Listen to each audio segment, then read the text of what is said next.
Olá pessoal, tudo bem? Vamos dar continuidade então às nossas aulas de linguística e hoje nós vamos falar do gerativismo. Então vamos entender um pouquinho o que foi esse movimento dentro da linguística. Nós vamos falar um pouquinho sobre a faculdade da linguagem, o modelo teórico dessa vertente, a gramática como um sistema de regras e a gramática universal, os princípios e parâmetros. Então tudo que envolve aí o gerativismo. Nós vamos entender que a linguística gerativa ou gerativismo ele vai surgir no início da década de 50 nos Estados Unidos,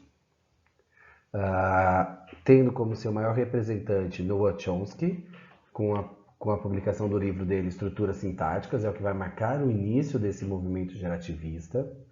E a ideia era elaborar um modelo teórico formal capaz de descrever e explicar o que é e como funciona a linguagem humana em contraponto à linguagem behaviorista, que era o que estava em voga naquele momento, que via a linguagem como um condicionamento social. Uma resposta que o organismo humano ele produzia mediante os estímulos que recebia da interação social. Nós falamos antes da N1 um pouquinho sobre o behaviorismo, que vai entender que nós somos uma caixinha vazia, que temos que receber informações e nos condicionar, que nós podemos ser condicionados a. Então, o behaviorismo vai entender que a linguagem é algo que a gente se condiciona a partir do movimento de repetição, que a gente ouve e assim a gente constitui a linguagem. E os gerativistas vão dizer que não, que nós já biologicamente estamos preparados para desenvolver essa linguagem, que nós já temos condições de desenvolver sem a necessidade de repetir, de copiar. Chomsky ele vai usar como argumento contra a teoria behaviorista, então, a capacidade que o ser humano tem de criar novas e inéditas frases, jamais ditas antes por um falante. Portanto, a língua não é uma mera repetição de estímulos externos.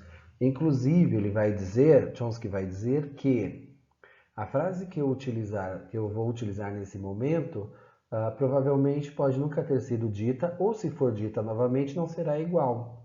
Né? Que cada um tenha condições de criar frases novas, frases inéditas, porque nós somos biologicamente preparados para isso. Isso é inerente do ser humano na questão da linguagem.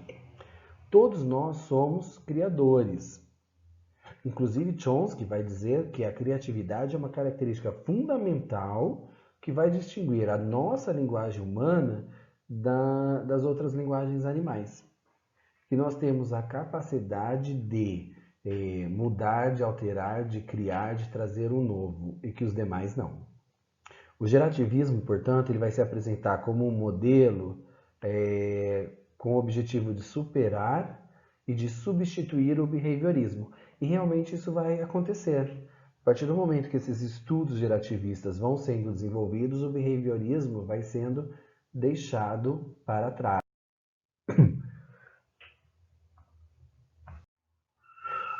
Para Chomsky, a capacidade humana de falar e de entender a língua, então, é uma capacidade inata. Então, nós já nascemos com essa capacidade. É biológica, então faz parte do nosso ser e é destinada a constituir a competência linguística de um falante. Então, essa competência inata é o que ele vai definir como faculdade da língua. Então, todos nós, seres humanos, lógico que a gente exclui aí qualquer pessoa que tenha algum tipo de deficiência, tá? De repente a pessoa tem uma deficiência mental ou a pessoa tem uma deficiência física que pode impedi-la de desenvolver a linguagem. Mas excluindo essas exceções, todos nós somos capazes de falar e de entender a nossa língua, né? Que nós já nascemos predispostos a isso. Com o gerativismo, as línguas elas deixam de ser interpretadas então como um comportamento socialmente condicionado e passa a ser analisada como uma faculdade mental natural. A morada da linguagem passa a ser a mente humana. Então todo o processo, e aí o que o gerativismo vai estudar, é todo esse processo mental que envolve a aquisição da linguagem. e não mais que nós somos condicionados a. Nós somos predispostos. Isso a gente sempre tem que deixar muito claro. O modelo teórico do gerativismo. Então, para desenvolver esse embasamento teórico, os gerativistas vão partir de algumas questões. Eles vão tentar responder algumas questões como essas. O que há de comum entre todas as línguas humanas e de que maneira elas são diferentes? Se nós todos temos uma capacidade inata de nos comunicar, por que há diferenças entre algumas línguas? Mas por que muita coisa é igual entre as línguas? E eles vão tentar estudar isso, o que há de igual e o que há de diferente. Em que consiste o conhecimento que o indivíduo possui quando é capaz de falar e compreender uma língua? Como o indivíduo adquire essa língua? Então, quais são os processos mentais? Isso aí será estudado. De que maneira esse conhecimento é posto em uso pelo indivíduo? Então, como é que eu faço uso daquilo que eu desenvolvo, que eu adquiro? E quais são as sustentações físicas presentes no cérebro ou na mente quando esse conhecimento recebe? O que acontece na nossa mente quando a gente adquire a linguagem? Então, é tentando responder essas perguntas que eles vão desenvolver a sua teoria. Então, na tentativa de responder aquelas questões, os gerativistas vão elaborar um primeiro modelo, né? Então, essa primeira elaboração gerativista, que vai ser chamada de gramática transformacional, que vai surgir entre os anos de 1960 e 1970, vai trazer alguns objetivos, tentar atingir alguns objetivos. Primeiro é descrever como os constituintes da sentença eram formados. Então, eles vão tentar entender como que numa frase cada um dos elementos são formados, qual é a sequência, se há uma lógica para a posição de cada um dentro de uma oração. E como tais constituintes transformam-se em outros por meio da aplicação de regras. Então, como é que um termo numa oração é sujeito, na outra ele é objeto? Como é que essa transformação se dá? Como é que se há regras para isso? Né? Então, nós vamos ter um estudo focado aí na gramática, na sintaxe. Então, vamos lá. Então, vamos ver aqui um exemplo, né, de como a gramática funciona aí como um sistema de regras dentro do gerativismo. Nós vamos ter uma oração, que está aqui embaixo, o estudante lê o livro. Eles vão dizer que essa é uma estrutura profunda porque está na voz ativa. Voz ativa é quando eu tenho um sujeito antes do verbo e depois o predicado. E a voz ativa é a voz mais utilizada. E a voz ativa ela vai dar origem a outras, a outra, né, a voz passiva, que nós vamos ver no próximo slide. Então nós temos um exemplo ali, né? O estudante lê o livro. Então ele vai falar que nessa sentença, representada aí pela letra S, o estudante lê o livro, nós temos um sintagma nominal e um verbal. Então nós temos um nome e um verbo, que nós hoje chamamos de sujeito e predicado, ok? Poderíamos relacionar com sujeito e predicado. Dentro desse sintagma nominal, então dentro do sujeito, nós teríamos um determinante, que é o "o", que vai indicar número, então vai indicar que esse sujeito, substantivo que vem depois está no singular, e vai determinar gênero, que é o masculino. E temos um nome, que é o estudante. Então esse é o meu sintagma nominal, é a parte do nome dentro da minha oração. E no sintagma verbal, eu tenho um verbo, que vai indicar qual é a ação que acontece, que é o leu, nesse caso leu, e mais uma parte nominal, mais um sintagma nominal, formado também por um determinante, que é o, e por um nome, que é um livro. Então nós vamos ver aí que dentro de uma sentença nós temos uma parte nominal, que indica quem fez, e uma parte verbal, que indica o que foi feito. Dentro da parte nominal eu posso ter um determinante, que vai indicar se está no singular, no plural, no masculino, no feminino, e se é determinado ou não, porque quando eu digo o estudante, eu estou falando de um estudante específico. Eu vou ter um nome que vai indicar quem fez a ação, então qual é o meu núcleo de sujeito, nesse caso, o estudante. E no sintagma verbal eu vou ter um verbo, que vai ser a parte principal, que vai indicar qual é a ação, e um complemento, que é o meu novo sintagma nominal, novamente formado por um determinante e por um nome. Então, por um artigo, nesse caso o, indicando que também está no singular, também é masculino e também é determinado, e livro que vai dar nome ao meu objeto. Então, eu vou partir dessa estrutura profunda, essa estrutura básica da língua, e vou partir para uma outra que se forma a partir dessa. Então, olhem só. Vamos lá. Os gerativistas eles vão nomear essas mudanças de processos transformacionais, né? Essas mudanças na estrutura da fala, mas que mantêm uma relação entre si. Então, nós tínhamos no slide anterior, o estudante lê o livro, então uma estrutura profunda na voz ativa. Aqui nós temos, o livro foi lido pelo estudante. Então, nós temos a voz passiva, porque o estudante deixa de ser o sujeito da minha oração. É ele ainda quem faz, mas ele deixa de exercer essa função de sujeito. Ele passa para o predicado. Nosso sujeito nessa oração é o livro, né? Nós vamos mudar esse sintagma nominal. Então, nós temos ali o livro mudando de posição com o estudante. E o verbo ler muda de posição, se transformando numa locução verbal, foi lido. E a gente acrescenta agora uma preposição, o pelo, ok? Então, o que os gerativistas vão estudar é isso. Como é que eu transformo uma oração, crio uma oração nova a partir de outra, né? E quais são as relações entre elas? O que era determinante continua sendo determinante? O que era nome continua sendo nome? Qual é a função de cada um dentro da sentença?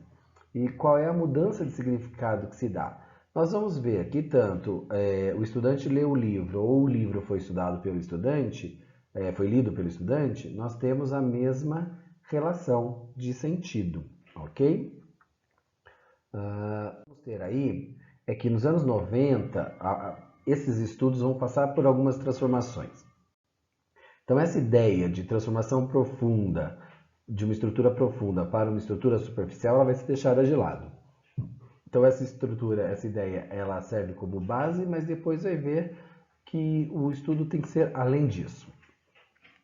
Passamos a ver, então, uma derivação de estruturas sem a necessidade de comparar. E aí vai se defender, gerativistas lá na década de 90, vão defender que os falantes da língua têm intuições sobre essa estrutura sintática que produzem e ouvem. Por mais que eu não tenha estudado a gramática, eu consigo saber qual é a constituição correta de uma oração. Porque isso é inato, isso é meu, já nasce comigo. Observe aí as duas sentenças. Quantos livros você já escreveu? Que livro você conhece uma pessoa que escreveu? Nós vamos ver que nós temos duas orações. A primeira a gente vai falar de gramática, chamar de gramatical. Os gerativistas vão chamar de gramatical, porque ela estabelece uma sequência correta de palavras dentro da sentença. E a segunda vai ser chamada de agramatical, porque não faz sentido nós lermos essa sentença. Que livro você conhece uma pessoa que escreveu? É confuso. E o que os gerativistas vão dizer é que, mesmo eu tendo ou não conhecimentos formais de gramática, eu, que nasci com uma capacidade de aprender uma linguagem, de desenvolver uma língua, de desenvolver esse processo de comunicação, vou entender que a primeira forma, a gramatical, é a correta dentro da minha língua, mesmo que eu seja analfabeto. Não é porque eu não sei ler e escrever que eu não sei construir uma frase corretamente. E é isso que eles vão defender, que nós já nascemos com essa capacidade de entender o que está certo ou errado dentro da nossa língua. Vamos observar agora essas outras sentenças e pensar no uso aí do pronome ele.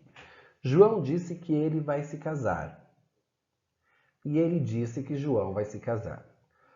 Quando? Então vamos voltar àquela questão da mudança, né, de uma palavra dentro de uma sentença. Lembra da estrutura profunda e estrutura superficial? Nós temos uma pequena mudança aí do pronome ele e a mudança de significados que isso pode causar.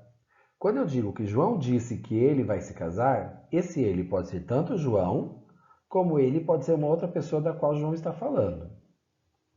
Mas quando eu digo ele disse que João vai se casar, eu não tenho dúvidas de quem vai se casar. Eu sei que é o João. Então os gerativistas vão entender que a gramática vai nos estabelecer regras que vão auxiliar o entendimento da nossa língua. Nos dois exemplos citados, então, nós notamos um conhecimento linguístico inconsciente. Uma vez que uma pessoa não alfabetizada seria capaz de distinguir o que é certo e o que é errado, ou as possíveis relações estabelecidas pelo pronome. Então, o que nós estamos dizendo é que uma pessoa, mesmo que ela seja analfabeta, ela sabe se comunicar corretamente, ela sabe pronunciar uma sentença que seja compreensível ao outro falante da mesma língua. A isso nós vamos chamar de competência linguística. E todos nós, segundo a teoria gerativista, temos essa competência. Então, aos gerativistas, portanto, vai interessar o funcionamento da mente, que permite essa geração de estruturas linguísticas. Então, vai entender como é que nós conseguimos processar, como é que nós conseguimos formar essas sentenças, mas não vai interessar para o gerativista fatores extralinguísticos, como contexto comunicativo. Não vai interessar em que momento isso está acontecendo. Eles vão isolar as orações para serem estudadas. Continuando, então. Os gerativistas eles vão, inclusive, criar a ideia de uma gramática universal, que vai falar que é um conjunto de propriedades gramaticais comuns compartilhados por todas as línguas naturais, bem como algumas diferenças. Então, os gerativistas vão dizer que todas as línguas têm pontos em comum, mas há algumas pequenas exceções, algumas diferenças. A faculdade da linguagem, então a capacidade de falar, é um dispositivo inato, né, de se comunicar. Nós temos essa capacidade, presente em todos os seres humanos como uma herança biológica. Então isso já é passado para nós através do DNA. Inclusive, a faculdade de Oxford vai fazer estudos em que foi conseguido identificar qual é o DNA responsável por essa transmissão biológica. Porém, ainda não há provas suficientes disso, né? É algo que está em estudo, mas que é algo que pode comprovar essa ideia gerativista. Então, nós temos uma herança biológica que nos fornece um algoritmo que é um sistema gerativo, um conjunto de instruções que nos torna apto a desenvolver ou adquirir a gramática de uma língua. Então, eu vou falar que a gramática universal é esse algoritmo, esse sistema que nós já herdamos, que quando nós nascemos está no nosso DNA essa capacidade de desenvolver ou adquirir a gramática de uma língua. Então, a comunicação, a questão da linguagem seria algo inato, a gente já nasce com. E aí ele vai trabalhar com as ideias de princípios e parâmetros.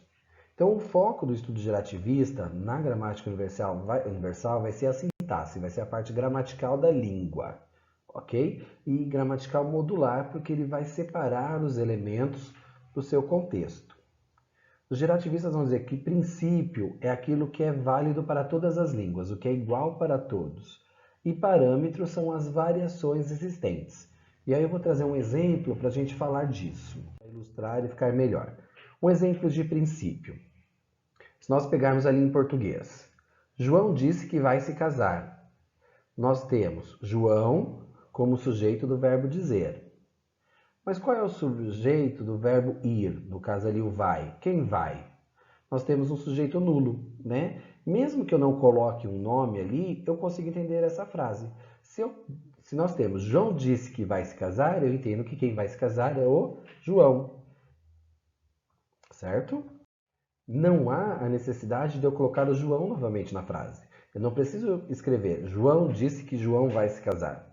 Porque eu subentendo, e aí quando a gente fala em sujeito oculto, né, eu subentendo quem é o sujeito. Em espanhol, a mesma coisa. João dijo que se casará. Quem se casará? João. E a mesma coisa no italiano. João ha detto que se esposerá. Quem se esposerá? João.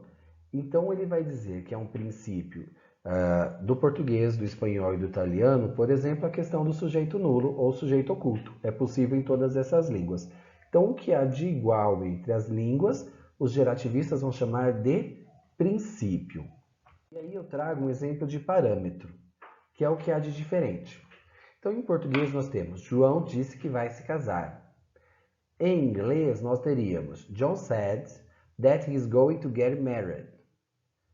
João disse que ele vai se casar. No inglês, não existe a questão do sujeito oculto. Eu não posso ter um verbo sem um sujeito. Então, os gerativistas vão chamar isso de parâmetro, porque é algo que há de diferente entre as línguas.